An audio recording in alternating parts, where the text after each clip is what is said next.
আসসালামু আলাইকুম, আমি রিমা। আমি আজকে নিয়ে আসলাম নুডলসের পাকোড়া। অনেক এই যে দেখুন কুরমুরে। তারপর আমি ট্রাই করতেছি যে কেমন হয়েছে, যে ভিতরটা অনেক ক্রিস্পি হয়েছে। এই যে দুটো নুডলসের প্যাকেট দিয়ে আমি অনেকগুলো পাকোড়া বানিয়ে নিলাম।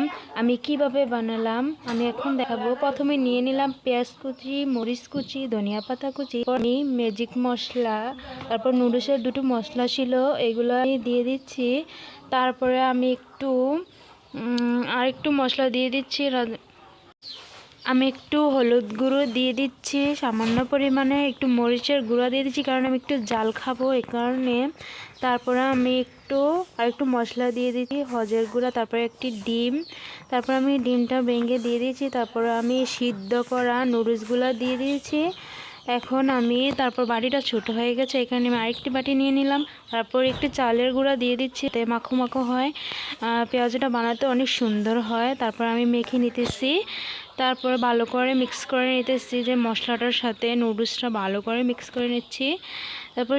তারপরে আমি মিক্স করা হয়ে গেছে, একটি কড়াই বসিয়ে দিয়ে দিচ্ছি। কড়াইয়ের মধ্যে আমি তেল দিয়ে দিয়েছি।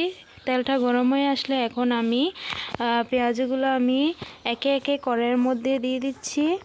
এই যে আমি দিয়ে দিয়েছি, তারপরে আমি উল্টিয়ে পাল্টিয়ে নিচ্ছি। তারপরে আমি এখন উঠিয়ে নেব।